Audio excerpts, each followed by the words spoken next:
కామధేనువు కొనరయ్యా.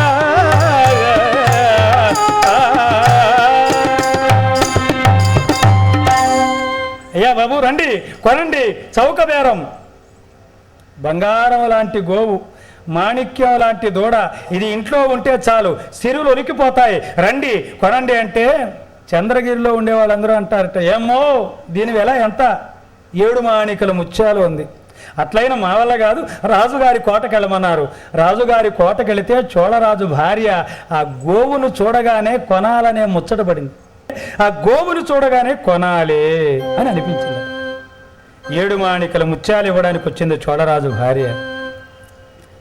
ఆ గొల్లభామ రూపంలో ఉన్న లక్ష్మీదేవి అంటుంది, అమ్మ ప్రభువుల ఇంట ఇలాంటి కామధేనువు ఉండుట శ్రేష్టము అని ఆ కామధేనువుని అక్కడ విడిచి నాకు ధనం అక్కరలేదని అమ్మ అంతర్ధానమైంది. అమ్మవారు అంతర్ధానమైంది.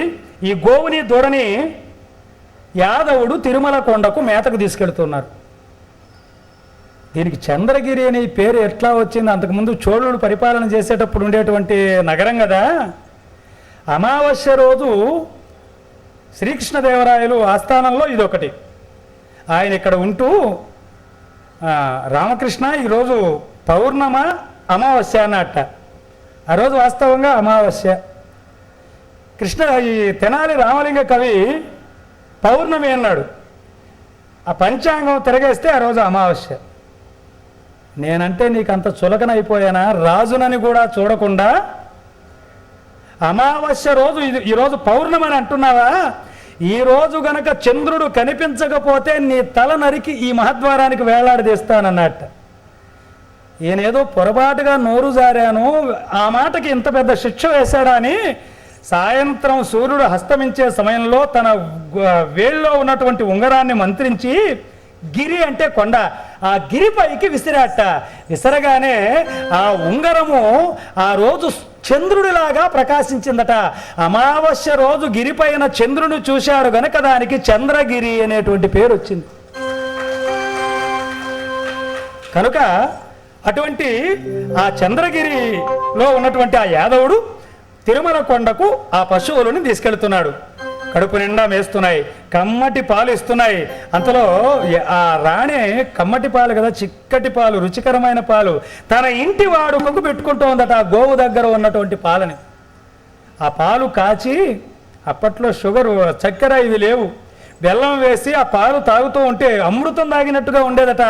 ఆ పాలు పెరుగు చేస్తే ఇప్పుడు పాలకోవా కేకుల్లాగా తయారయ్యేదట, గడ్డలు గడ్డలుగా పాలు, ఆ పెరుగు అంత కమ్మగా ఉన్నాయట ఆ గోవు దగ్గర పాలు. 5-6 రోజులు మురిసిపోతోంది ఆ రాణి. 6వ రోజు అసలు కార్యక్రమం ప్రారంభించింది. ఆ గోవు పుట్టలో తపస్సు చేస్తున్న స్వామివారికి పాలన్నీ ఇచ్చి దూడకు కూడా ఒక చుక్క పాలు లేకుండా పోయింది. రాణికి అనుమానం వచ్చింది, దిష్టి తీసింది, ఏం చేసినా పాలు రాల. యాదవుని పిలిపించమంది, పశువులు మేపే యాదవుని. రాజుగారి కోపం వస్తే ఎదురుగా ఎవడు పడిస్తే వాడికి శిక్ష వేయక తప్పదు కదా. ఇప్పుడు రాణికి కోపం వచ్చింది. ఆ యాదవుని ఒక స్తంభానికి కట్టేసి కొరడాలతో కొట్టిస్తుందట. ఏం చేసావురా పాలు? కమ్మటి పాలు, రుచికరమైన పాలు, నా ఇంటి వాడుకకు పెట్టుకున్న పాలను ఏం చేశావు చెప్పరా అని కొరడాలతో కొడుతూ ఉంటే అని నగొల్లడు గడగడలాడుచు దొరసాని నేనేమి ఎరుగా మాయగోవిది ఎప్పుడో ఏ మాయకునకో ఇచ్చుతున్నది పాలు నా ఎరుకలేక పాల దొంగను నేరేపే పట్టుకుందు కనుల చూతును వాడి రక్తంబు ముందు నాదు ప్రాణాలు పోయిన గాని వాడు దేవుడైనను విడువను నన్ను బ్రోమమ్మా.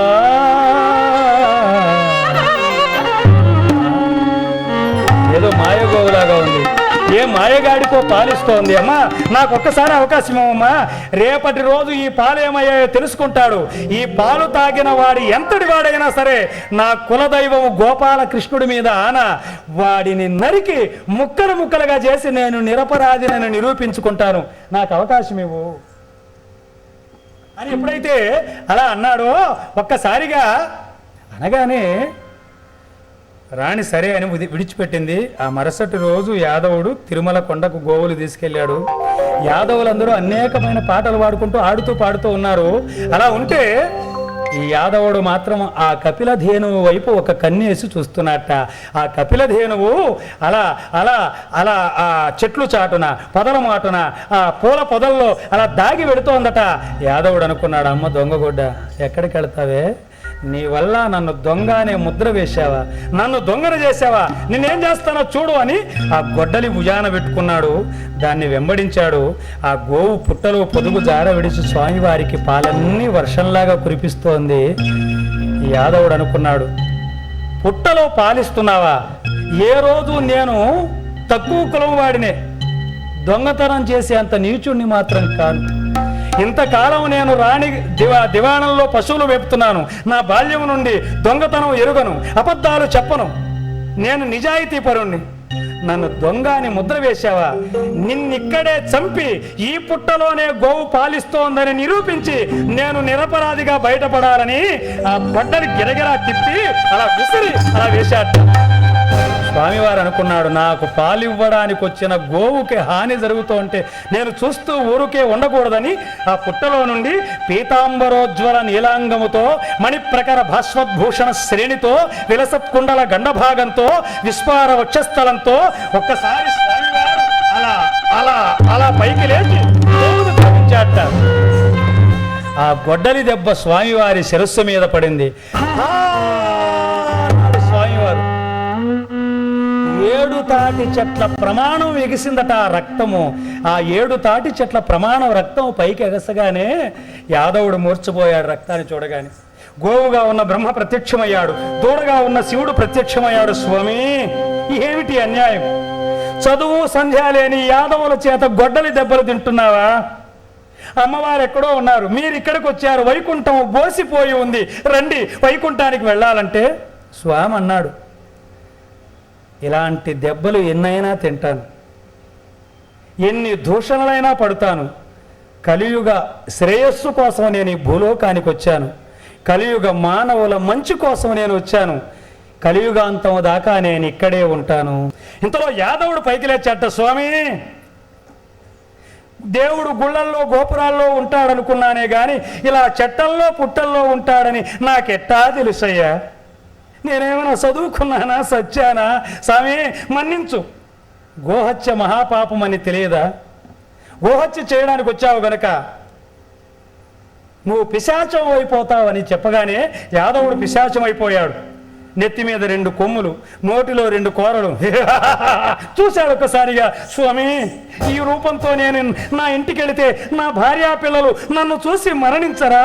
నేను పేదవాడిని, నేను వెళ్ళకపోతే నా భార్యా పిల్లలు అన్నం తినరు, నాకు ఇలాంటి శిక్ష వేశా ఏంటయ్యా అంటూ ఉంటే శేషాద్రి, వృషభాద్రి, అంజనాద్రి, గరుడాద్రి, నీలాద్రి సప్తగిరుల పైన త్రిమూర్తులు దైవ రహస్యములు చర్చించుకుంటూ వెళుతున్నారట.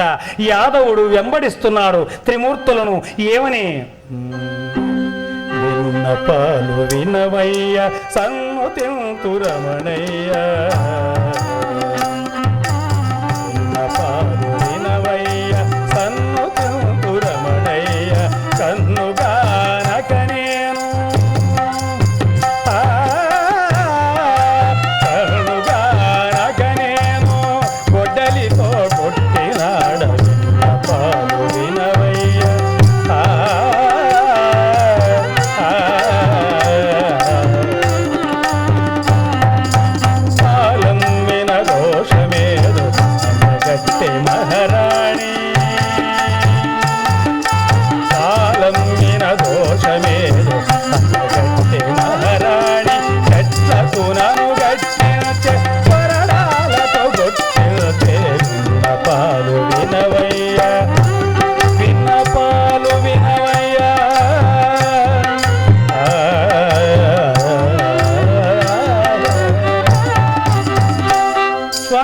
మన్నించండి, ఆగండి అని పరిగెడుతూ ఆ త్రిమూర్తులు ముందు నడుస్తున్నారు.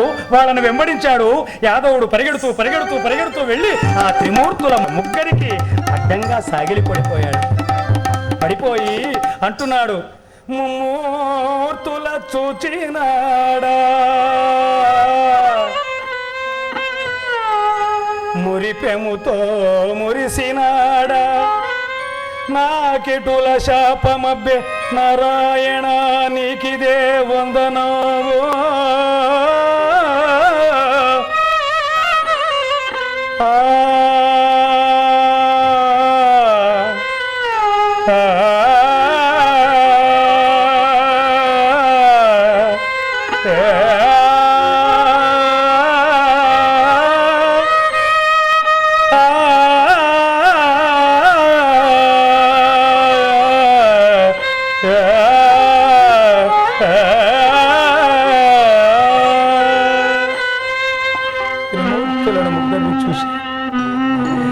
జపతపాదులు ఎరుగను, నిష్ఠానియమములు తెలియవు, నీ పేరేమిటో తెలియదు, నీ ఊరేమిటో తెలియదు, నీతో అవసరం వస్తుందని కూడా నేను ఎప్పుడూ ఊహించలేదు స్వామి.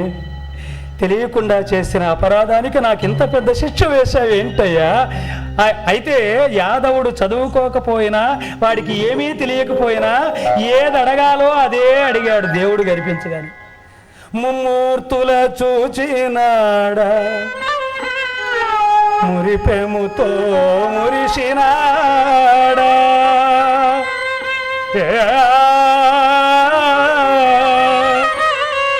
మీరు ఒక్కొక్కరు ప్రత్యక్షం కావాలంటే 100 జన్మలు తపస్సు చేయాలంటారే. ఏ తపస్సు చేయలేదే, ఏ యాగము చేయలేదే, ఏ యజ్ఞము చేయలేదే, కనీసం మీకు సాంబ్రాణి ధూపదీప నైవేద్యాలు కూడా ఏ రోజు ఇవ్వలేదే, మీరు కనిపిస్తే చేతులెత్తి దండం కూడా పెట్టలేదే స్వామి. ఏమీ మీకు నేను సేవ చేయలేదే. అలాంటి నాకు, ఒక అమాయకుడికి, ఒక జడుడికి, ఒక మూర్ఖుడికి, ఒక చదువురాని వాడికి త్రిమూర్తుల ముగ్గురు కనిపించారు స్వామి. త్రిమూర్తుల దర్శనమైన నాకు పూర్వజన్మలో శాపాలు పాపాలు ఉంటే తొలగిపోవాలే గాని మీ దర్శనమైన తర్వాత నాకు ఈ శాపం రావడం ఏమిటయ్యా అని మాటలతో కట్టి పడేశాట యాదవుడు. ఏం మాట్లాడాలో తెలియడం లేదు శ్రీ మహావిష్ణువుకి. త్రిమూర్తుల దర్శనం అయితే శాపాలు పాపాలు తొలగిపోవాలి గాని మిమ్మల్ని చూసిన తర్వాత ఈ శాపం ఏమిటి స్వామి? కనికరించాడు, కరుణాహృదయుడయ్యాడు. యాదవుని పైకి లేవనెత్తాడు, హక్కున చేర్చుకున్నాడు. యదువీర, నా శాపం అనుభవించక తప్పదు. పద్మావతి పరిణయం అనంతరం నువ్వు నన్ను చేరుకుంటావు, నీ వంశీకులు తరిస్తారు. కలియుగాంతము దాకా నేను అర్చామూర్తిగా ఈ తిరుమల కొండ మీదనే ఉంటాను.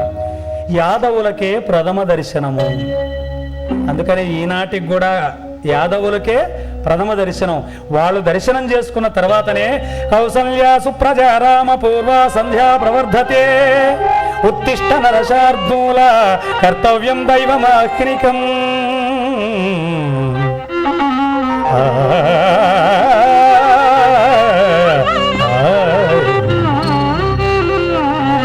ప్రభాతం వాళ్ళ దర్శనం అయిన తర్వాతనే అంత పెద్ద వరం ఇచ్చాట యాదవుడికి. ఇక బ్రహ్మదేవుడు అన్నాడు, స్వామి నాకు గుడి గోపురాలు లేకుండా చేశాడు భృగువు అంటే, నాయనా నీకు గుడి లేకపోయినా పర్వాలేదు, గోపురం లేకపోయినా పర్వాలేదు, మానవులు నిన్ను పూజించకపోయినా పర్వాలేదు అంటూ ఉంటే ఏమిటి స్వామి మీరు కూడా అలాగే మాట్లాడతారా అని బ్రహ్మదేవుడు చిన్నబోతున్నాడు. లేదురా బ్రహ్మ, నీ పేరు మీదుగా నేను ఉత్సవాలు జరిపించుకుంటాను నాయన, బ్రహ్మోత్సవాలు. అందుకనే వాటికి బ్రహ్మోత్సవాలు అని పేరు పెట్టారు. ఇక బ్రహ్మదేవుడు పరమేశ్వరుడు బయలుదేరగానే ఆ తలకు తగిలిన గాయం కోసం వెళుతూ ఉంటే వరాహస్వామి కనిపించాడు. ఇప్పుడు కోనేటి దగ్గర వరాహస్వామి గుడి ఉంది తిరుమల కొండలో. వరాహస్వామి కనిపించి, నారాయణ లక్ష్మీ రాలేదా, ఏమిటా గాయం, మట్టి వాసన వచ్చే వస్త్రాలు ఏమిటి, పట్టు పీతాంబరాలు ఇలా అయ్యా ఏమిటి అంటే, భృగువు రావడం, నన్ను తన్నడం, నేను లక్ష్మీదేవి అలిగి రావడం, నేను ఇక్కడికి రావడం, యాదవుడు గొడ్డలితో కొట్టడం, నేను ఇలా వచ్చాను, నాకు 100 అడుగుల స్థలం కావాలి అన్నట్ట. వరాహస్వామి అనుకున్నాడు, ఆయన్ను గొలుచుకోమంటే ఒక పాదముతో భూమిని, 2వ పాదముతో ఆకాశాన్ని ఆక్రమించాడు కదా, ఈయన ఇప్పుడు 100 అడుగులు అడుగుతున్నాడు. కృతయుగం నుండి నేను ఇక్కడ ఈ వెంకటాచలాన్ని కాపాడుతున్నాను, ఇది నా పర్వతము, ఆయన్ని కొలుచుకోమంటే ప్రమాదమని వరాహస్వామి వెంకటేశ్వర స్వామి వారికి 100 అడుగుల స్థలం కొలిచిచ్చాట. ఇప్పుడు పేరుకు అది వరాహాద్రే, దాని మాత్రం కాదనే దానికి లేదు. కానీ ఆ 100 అడుగులు వరాహస్వామికి మిగిలింది, కొండంతా వెంకటేశ్వర స్వామికి వచ్చింది. అందుకని ఆయన్ని పరిపూర్ణంగా నమ్మాలి. నమ్మితేనే సొమ్ము ఆయన. ఏడుకొండలవాడ వెంకటరమణ గోవింద. వరాహస్వామి ఇచ్చినటువంటి ఆ స్థలంలో చిన్న ఆశ్రమాన్ని నిర్మించుకున్నాడు. ఇంతలో ఎక్కడో అమ్మ పిలుపు వినిపించిందట. ఎంతకాలము వేచి ఉందును, ఎంత దూరము పోవుచుందును, ఎంతకాలము వేచి ఉందును, ఎంత దూరము పోవుచుందును. శ్రీకాంత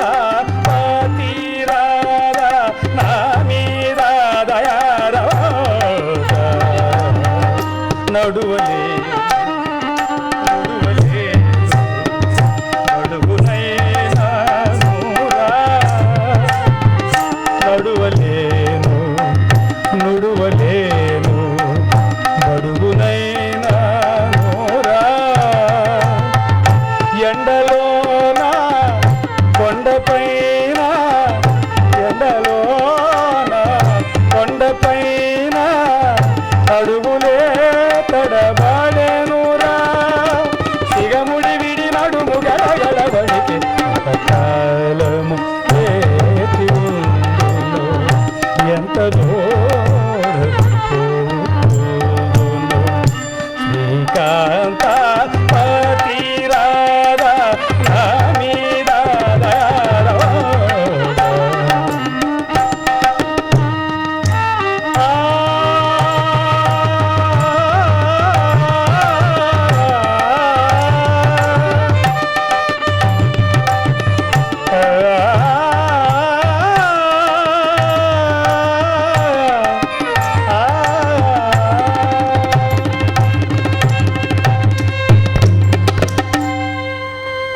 కాలం వేచి నడువలేను బడుగునైనానురా. ఎండలోన కొండపైన అడుగులే తడబడెనురా. సిగముడి విడి నడుము గడగడ వణికే ఎంతకాలం ఎదురు చూడాలి? కృష్ణ గోవింద, కృష్ణ గోపాల అంటూ ఉంటే అమ్మా అమ్మా అమ్మా అంటూ వచ్చాడు. అలా అమ్మా అమ్మ అంటూ వస్తున్నాడు స్వామివారు. వచ్చినాడవా నా తండ్రి. నిజంగా ఆయనకి ఎన్ని జన్మలు ఎత్తినా మేము రుణపడే ఉంటాం మా గురువు గారికి. ఈ ప్రక్రియ ఈ పద్యం వచ్చిన ప్రక్రియ హరికథల్లో ఎక్కడే కానీ రావడం లేదు. ఎందుకు రాలేదంటే ఆయన ఒక వినూత్నమైన ప్రయోగము. వచ్చినాడవా నా తండ్రి రరా రరా, ఎన్ని నాళ్ళు నిన్ను చూడక కన్నులు కాయలుగా చరా, కాయంబు శుష్కించరా కుమరా రరా.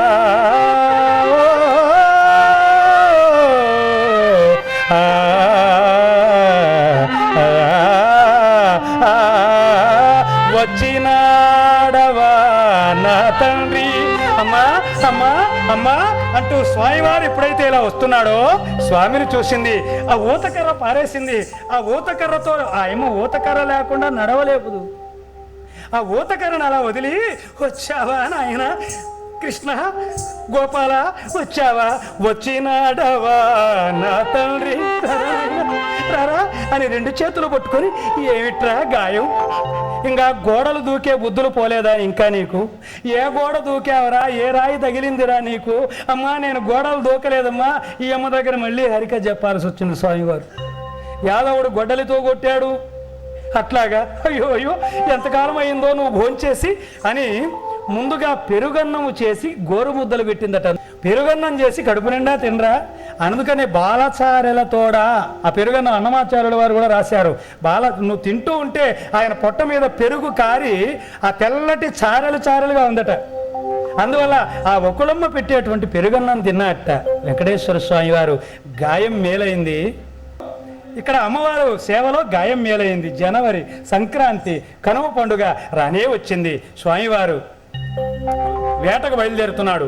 పిల్లు నమ్ములను కేల ధరించిన వింత వేటగాడు, పిల్లు నమ్ములను కేల ధరించిన వింత వేటగాడు, భయవాదముతో శ్రీనివాసుడు వేట కరిగినాడు. ఒక పికరవముల హరికిరువైపుల ఆడుతూ పాడుతూ ఎగురో, ఒక పికరవముల హరికిరువైపుల ఆడుతూ పాడుతూ ఎగురో, ప్రళయ సమయ పర్జన్య గర్జనల హరితరిమే మత గజంతుమో, తరిమే తరిమే శ్రీహరి తరిమే, తరిమే తరిమే శ్రీహరి తరిమే, తరిమే తరిమే తరిమే తరిమే తరిమే తరిమే తరిమే తరిమే తరిమే తరిమే తరిమే తరిమే వెళ్తూ ఉందట గుర్రం అంతా కూడా. ఎప్పుడైతే ఆ గుర్రం మీద కూర్చొని పెడుతూ ఉంటే అప్పుడు తిరుపతి పట్టణంగా లేదు. ఒక ఏనుగును మదించిన ఏనుగును తరుగుతూ పెడుతున్నాడు.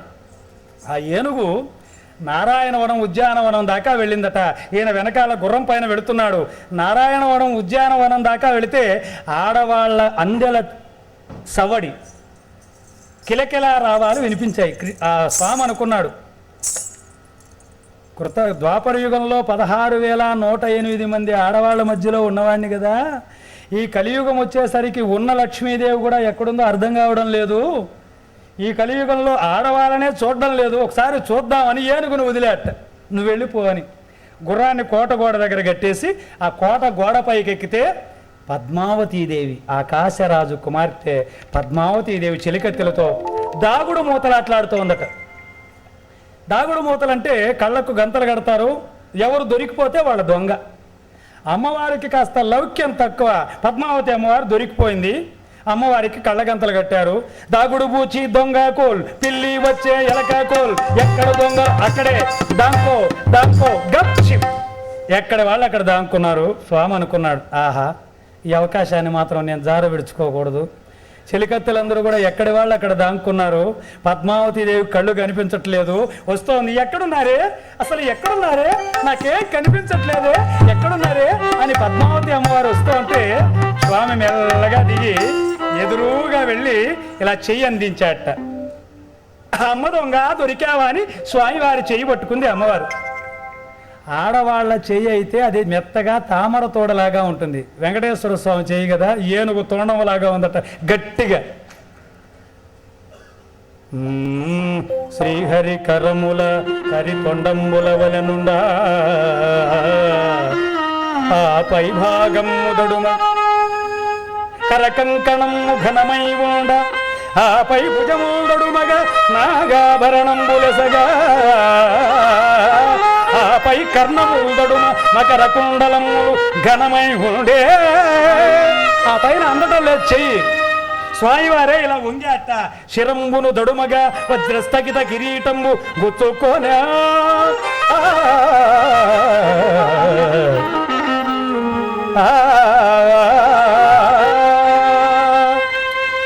కిరీటం ఎప్పుడైతే తగిలిందో ఈవిడ చెయ్యి పట్టుకోగానే అనుకుంది, ఏమిటి ఇంత గట్టిగా ఉంది, ఆడవాళ్ళ చెయ్యి ఇంత గట్టిగా ఉంటుందా, మా చెలికత్తల్లో ఎవరైనా కరాటే ఏమైనా నేర్చుకుంటున్నారా ఏమిటి? సందేహం వచ్చిందట అమ్మవారికి.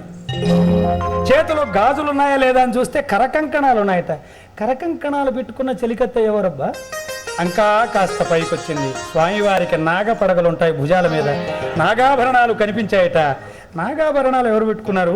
చెవుల్లో కమ్మలున్నాయా లేదా చూద్దామంటే మకర కుండలాలు కనిపించాయట స్వామివారికి. మకర కుండలమా, ఇదేదో సందేహంగా ఉంది అని చెయ్యి ఆ తల మీద పెట్టగానే కిరీటం గుచ్చుకుందట. అమాంతం కళ్ళగంతలు విప్పింది. కళ్ళగంతలు కట్టుకుని ఉన్నంత వరకు చీకటిగా నల్లటి రూపంతో ఆ అమ్మకు ఏమీ కనిపించట్లా. కళ్ళగంతలు విప్పగానే వెంకటేశ్వర స్వామి ఏమైనా తెల్లగా ఉన్నాడు, ఈయన నల్లగా కనిపించాట.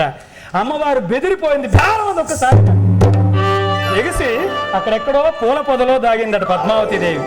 వసే జయ విజయ ఎవరో చూడండి, వీళ్ళందరూ వచ్చారు. ఎవరయ్యా నువ్వు, ఎందుకు వచ్చావు చెప్పవయ్యా అంటే, నా పేరు శ్రీనివాసుడు అంటారు, వెంకటాచలం మీదకి వచ్చాను కనుక వెంకటేశ్వరుడు అంటాడు, మీ అమ్మాయి పద్మావతి నాకు కాబోయే ఇల్లాలు అని అంటూ ఉంటే పద్మావతీదేవి అంటూ ఉందట, ఎవడో కొండవాడో కోయవాడో రాళ్ళతో కొట్టండి, ఇక్కడ చెలికత్తెలందరూ కూడా పట పట పట పట రాళ్ళ వర్షము పడెను నేను పైన, పట పట పట పట రాళ్ళ వర్షము పడెను నేను పైన, భయవాహముతో శ్రీనివాసుడు వరాహగిరి చేరే, పట పట పట పట పట పట పట పట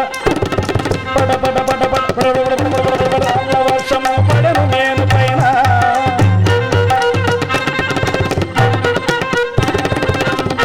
అందరూ ఇసుక రాళ్ళతో కొడుతున్నారట.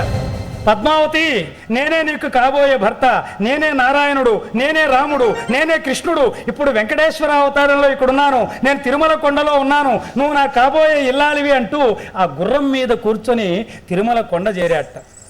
ముసుగు బిగించి ఆశ్రమంలో పడుకో ఉన్నాడు. ఒకళ్ళమ్మ తేనె, పాలు, పండ్లు అన్నీ తీసుకొచ్చి ఆ ముసుగు తీస్తే తలంతా ఇసుక రాళ్ళు ఉన్నాయట. వెంకటేశ,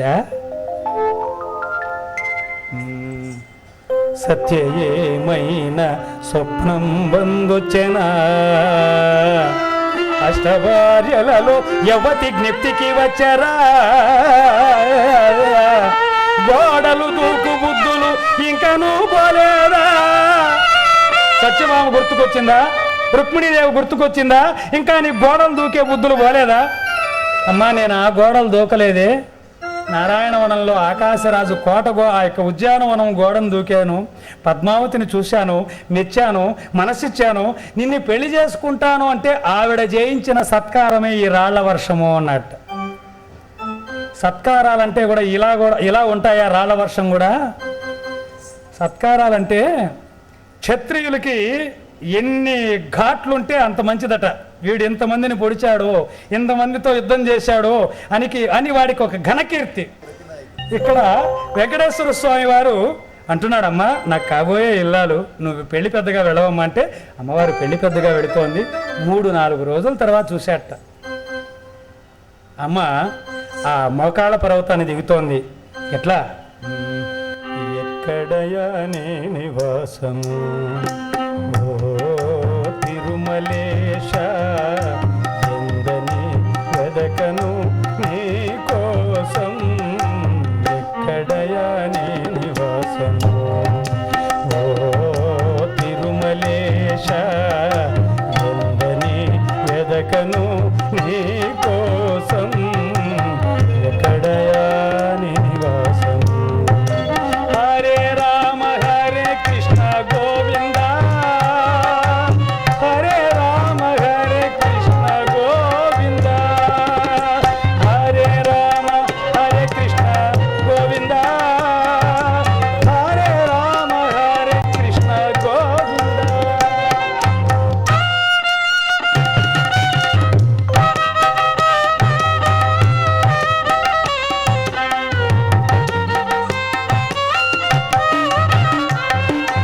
ఏడు కొండలే ఎక్కాము, ఎన్నో మొక్కులు ముక్కాము, ఏడు కొండలే ఎక్కాము, ఎన్నో మొక్కులు ముక్కాము, ముడుపులు మూటలు చెల్లించాము, 1000 నామాలు వల్లించాము. ఎక్కడయా నీ నివాసము ఓ తిరుమలేశ, ఎందని వెదకను నీ కోసం, ఎక్కడయా నీ నివాసము. హరే రామ హరే కృష్ణ గోవింద, హరే రామ హరే కృష్ణ గోవింద గోవింద. పెడుతోంది అమ్మ. స్వామి చూశాడు. అయితే ఎక్కడయా నీ నివాసం, హరే రామ హరే కృష్ణ గోవింద అంటూ పెడుతోంది అమ్మ. అప్పుడు స్వామి అనుకున్నాడు, అసలు నా అంత అందగాడు వెళితేనే రాళ్ళ దెబ్బలు తినేసి వచ్చాను, ఈవిడ ముసలావిడ అసలు కోటలోకి రాణిస్తారో లేదో, మా అమ్మ వెళ్ళేసరికి నా పెళ్లి ఏర్పాట్లు నేనే చేసుకోవాలని ఒక సోదెలసాని రూపాన్ని ధరించాడట స్వామివారు. అందుకనే శివరూపమీవంచు చెప్పుదురు కొందరు, ఆదిశక్తి వటంచు అందురింకొందరు, నారాయణుండంచు నమ్ముదురు కొందరు, 3 శక్తుల గూడు ముచ్చటవు రూపము తిరువేంకటాధీశ జగదీశ అన్నాడు. అలా ఎప్పుడైతే ఎరుకల సాని రూపం ధరించాడు, ఎరుకల సాని ఎరుక చెప్పే వాళ్ళకి చంకలో ఒక బిడ్డ కూడా ఉండాలి, పసిబిడ్డ. అవి ఉంటేనే వాళ్ళకి ఆ విలువ. నెత్తి మీద గద్దెబుట్ట ఉండాలి. బ్రహ్మదేవుణ్ణి చంటివాడిగా తయారు చేసి చంకలో పెట్టుకొని గద్దెబుట్ట ఆ శిరస్సు మీద పెట్టుకొని గళ్ళగళ్ళ కోక గళ్ళగళ్ళ రవికతో నారాయణ వనానికి బయలుదేరుతున్నాడు సోదెల సాని రూపంతో సోదె చెప్పడానికి. గళ్ళ కోక కట్టుకొని గళ్ళ రవిక తొడిగిపోని గళ్ళ కోక కట్టుకొని గళ్ళ కోక.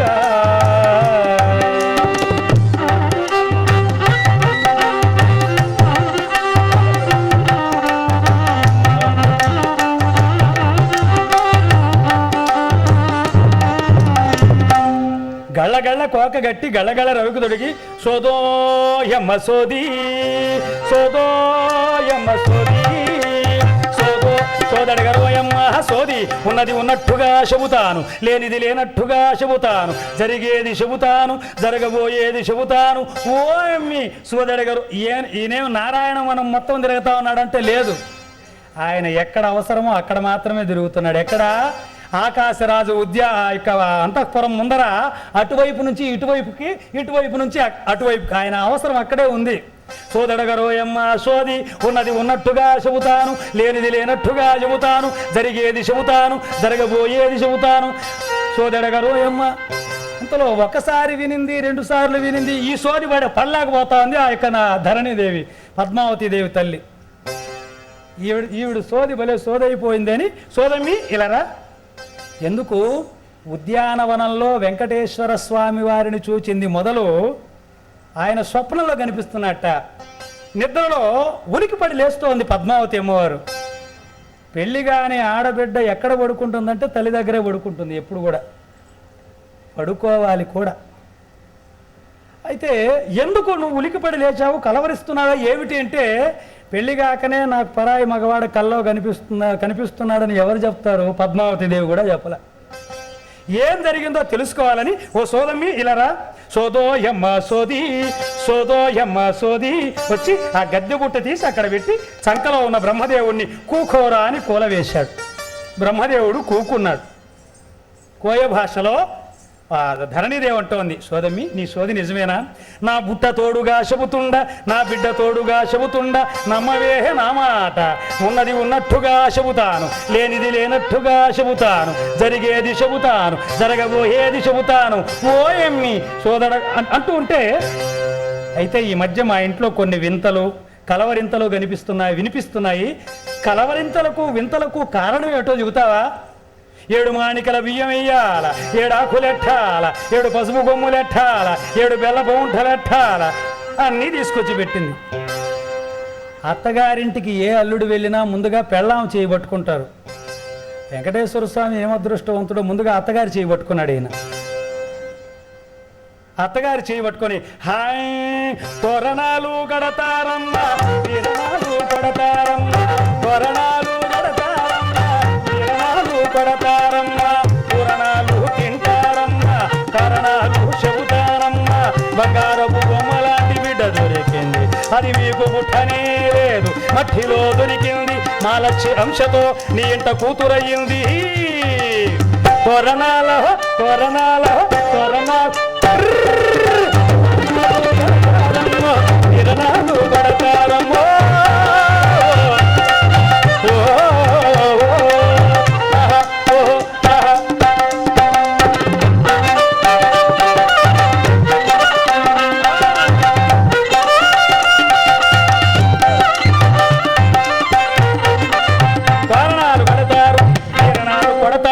పూరణాలు తింటారు కారణాలు చెబుతాను బంగారపు బొమ్మలాంటి బిడ్డ దొరికింది అది మీకు పుట్టనే లేదు మట్టిలో దొరికింది నా లక్ష్య అంశతో నీ ఇంట కూతురయ్యింది. అదిగదిగదిగదిగో ఆగమేఘాలతో వస్తోంది పెళ్లి సంబంధము. మా అమ్మాయి కలవరింతల గురించే పుట్టు పూర్వోత్తరాలు పెళ్లి సంబంధాల గురించి చెబుతున్నాడే. సోదమ్మి నీ సోది చాలా బాగుంది. నా కాబోయే అల్లుడు గారు ఎలాంటి వాడు వస్తారు కొంచెం చెబుతావా? అల్లుడి సంగతి అత్తకెందుకే అవ్వా రమ్మనవే నీ కూతురు రమ్మను. అప్పటికే స్వామివారు అటు ఇటు చూస్తూ ఉన్నట్ట ఎక్కడ పద్మావతి కనిపించలేదని. ఇంతలో పద్మావతి దేవిని పిలిపించారు. ఆ చెలికెత్తెల మధ్యలో మేలి ముసుగుతో వచ్చి అక్కడ కూర్చుంది. బ్రహ్మదేవుడితో అంటాడు ఈవిడే నీకు పినతల్లి. బ్రహ్మదేవుడా అని ఏడుస్తూ ఉన్నట్ట. స్వామి కోపం వచ్చింది. నిన్నెందుకు తెచ్చుకున్నానురా, నేను మంచి రసవత్తరమైన పట్టులో ఉన్నాను కదా, ఇప్పుడు ఎందుకు ఏడుస్తున్నా? మా అమ్మతో చెప్తానని, లక్ష్మీదేవితో చెబుతానని. అమ్మ, పిల్లవాడు ఏడుస్తున్నాడు, తినడానికి ఏదైనా ఉంటే పెట్టరాదా అంటే మైసూరు పాకు బెళ్ళిచ్చారట. బ్రహ్మదేవుడు చప్పరిస్తూ ఉన్నాడు.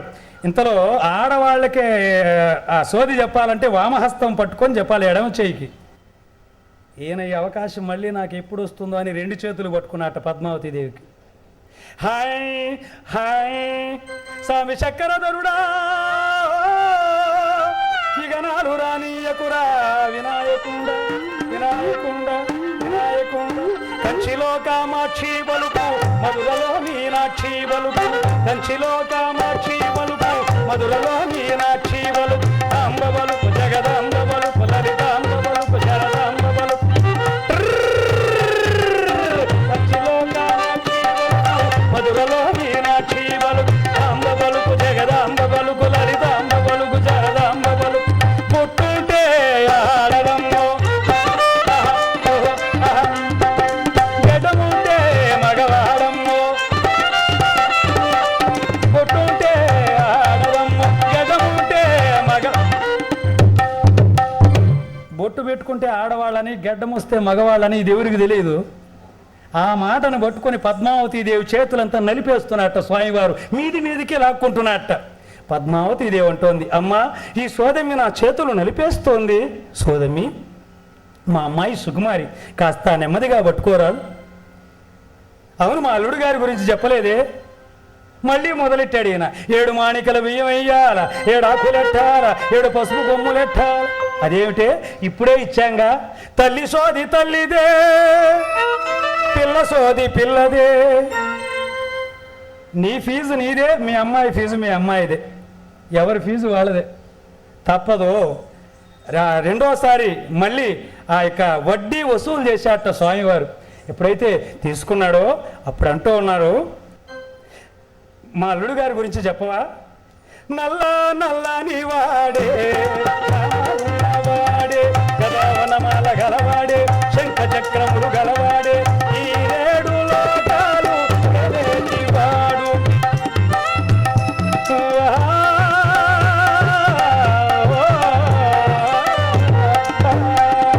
ఈ 7 లోకాలు ఏలేటి వాడు, 7 కొండల మీద చేసి ఉన్నాడు. నల్ల నల్లని వాడే, నామలున్న వాడే, నామలున్న వాడే.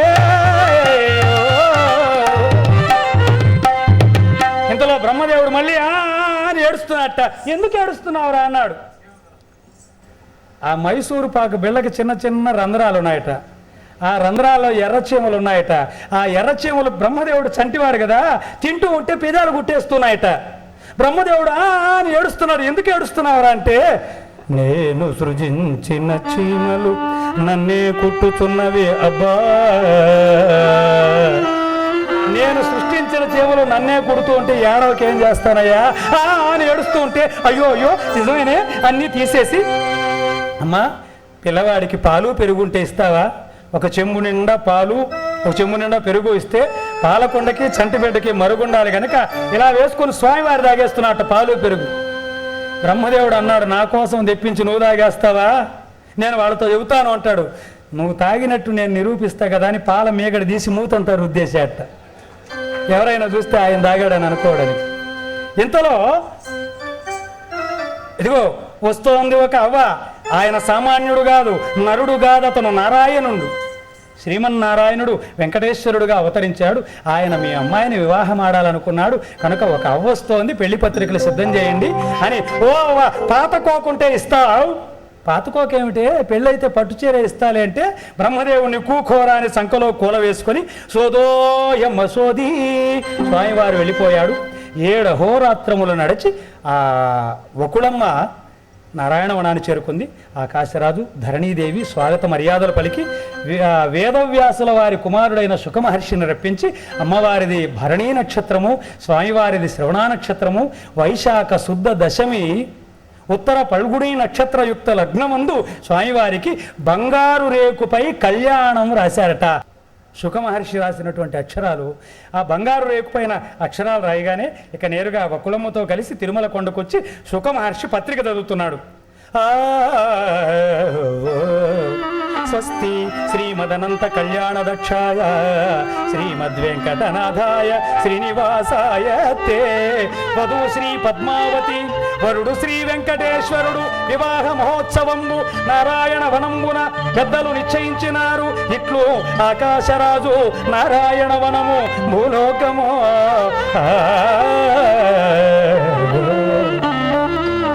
ఈ పెళ్లి పత్రిక ఇంకొక చోట కనిపించదు మనకు. మా పట్టాభి భాగవతారు గారు మహానుభావులు వారు రాశారు.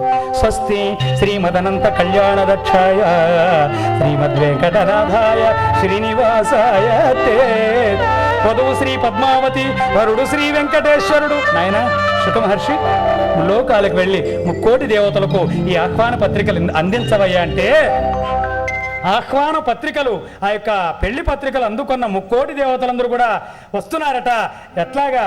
అదిగో శేషాద్రి అల్లదిగో వెంకటాద్రి అదిగో అంజనాద్రి అల్లదిగో వృషభాద్రి సంకటహరుడై వెంకటరమణుడు తెలసినద్రి వెంకటాద్రి అదిగో శేషాద్రి అదిగో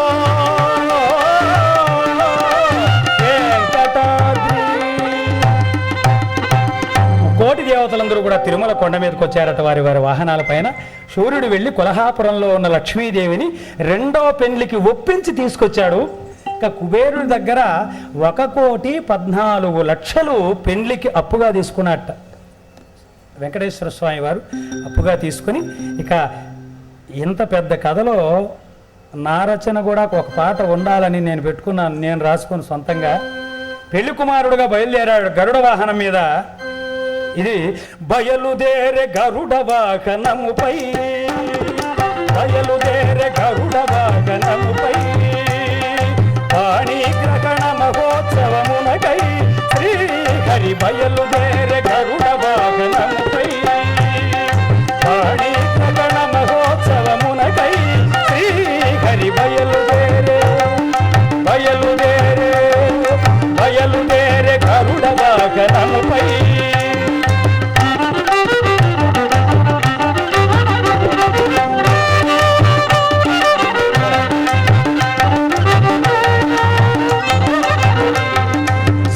దేవతలు సంబరపడగా సకల దేవతలు సంబరపడగా శ్రీనివాసుడును పెండ్లికి వడిగా సకల దేవతలు సంబరపడగా శ్రీనివాసుడును పెండ్లికి వడిగా బయలుదేరే గరుడ వాహనముపై పాణి గ్రహణ మహోత్సవమునకై హరి బయలుదేరే గోవింద గోవింద గోవింద గోవింద గోవింద గోవింద హరి గోవింద గోవింద గోవింద గోవింద గోవింద గోవింద ఏడుకొండలవాడ వెంకటరమణ గోవింద.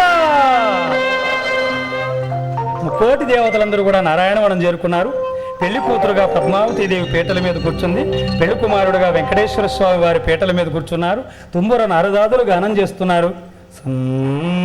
పిడికిట తలంబ్రాల పెండ్లి కూతురు పిడికిట తలంబ్రాల పెండ్లి కూతురు కొంత పెడమరలి నవ్విని పెండ్లి కూతురు పేరుగల జవరాలి పెండ్లి కూతురు పెద్ద పేరుల ముత్యాల మెడ పెండ్లి కూతురు పేరంటాల నడిమి పెండ్లి కూతురు నడిమి పెళ్లి కూతురు ఇవు పేరు గుచ్చసిగువడి పెళ్లి కూతురు పిడికిట తలంబ్రాల పెళ్లి కూతురు కొంత పెడమరలి నవ్విని పెళ్లి కూతురు.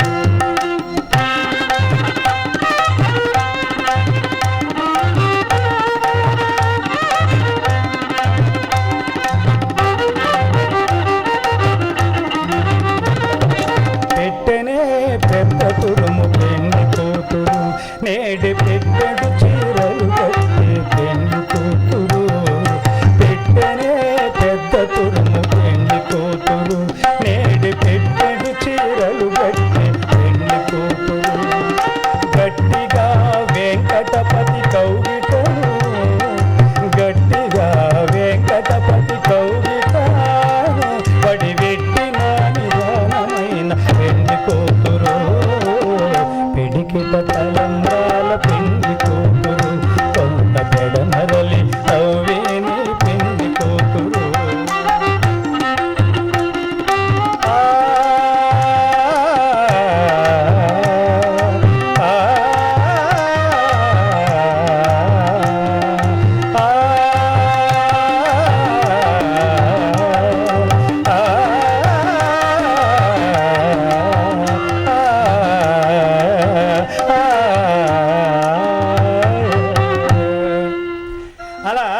పాడుతూ ఉంటే గట్టి మేళాలు వాయించాలి. స్వామివారు మాంగళ్య ధారణ చేస్తున్నారు. పిప్పి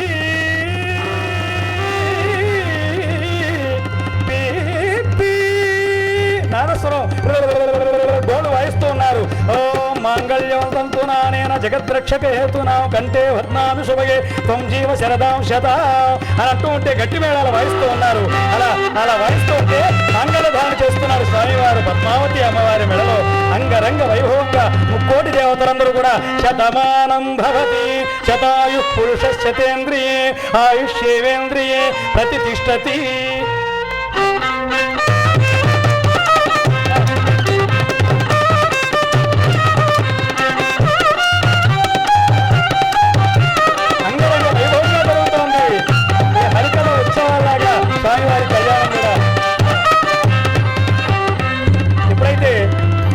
ఒక్కసారిగా స్వామివారు అమ్మవారి మెడలో మాంగళ్య ధారణ చేశారు.